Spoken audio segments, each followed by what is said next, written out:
নমস্কার, আমার চ্যানেলে আপনাদের সবাইকে স্বাগত। আজ আমি রান্না করব একদম অনুষ্ঠান বাড়ির মতো নিরামিষ ছোলার ডাল। রান্নাটা খুবই পরিচিত, কিন্তু আমার এই রান্নার স্টাইলটা একটু আলাদা। আসুন দেখে নিই আমি রান্নাটা কীভাবে করছি। প্রথমেই সর্ষের তেল গরম করে তার মধ্যে গোটা জিরে, শুকনো লঙ্কা, এলাচ, লবঙ্গ আর তেজপাতা ফোড়ন দিয়ে দেব। যখন ফোড়নটা একটু ভাজা হয়ে যাবে তখন এর মধ্যে আমি টমেটো কুচি অ্যাড করব। তারপরে আমি একটু নুনও অ্যাড করে দেবো। এই নুনটা টমেটোটাকে তাড়াতাড়ি নরম করে দেবো। এরপরে আমি এর মধ্যে একটু চিনি অ্যাড করব। চিনিটা কিছুক্ষণ ভাজা হয়ে গেলে তারপর আমি লঙ্কা বাটা, হলুদ গুঁড়ো, আদা বাটা আর ধনে গুঁড়ো এই মশলাগুলো জলে গুলে আমি তেলের মধ্যে দিয়ে দেবো। তারপর মশলাটাকে ভালো করে মিক্স করতে থাকবো।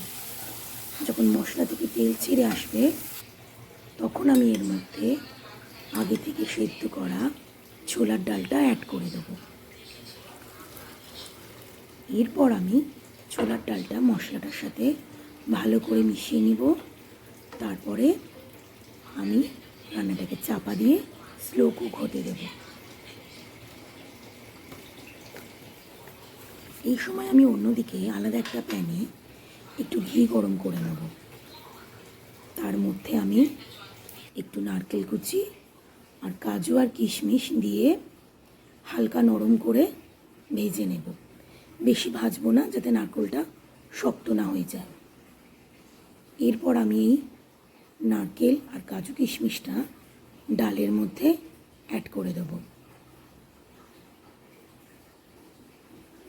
তারপর এটাকেও ভালো করে মিশিয়ে নিয়ে আবার আমি চাপা দিয়ে আরও কিছুক্ষণ রান্নাটা হতে দেব।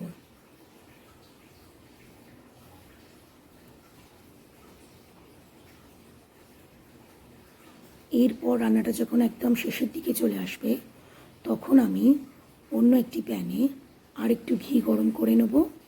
আর তার মধ্যে একটু হিং আর আমার ঘরে তৈরি করা গরম মশলা দিয়ে ভেজে যখন একটা সুগন্ধ ছাড়বে তখন আমি এর মধ্যে এই ছোলার ডালটা অ্যাড করে দেব।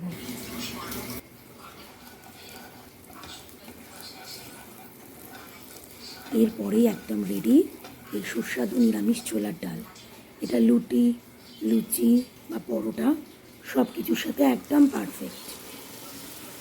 যদি এই রান্নাটা ভালো লেগে থাকে অবশ্যই আপনারা একটা লাইক করবেন, আর আরও এরকম রেসিপি পেতে চাইলে আমার চ্যানেলটা সাবস্ক্রাইব করে দেবেন।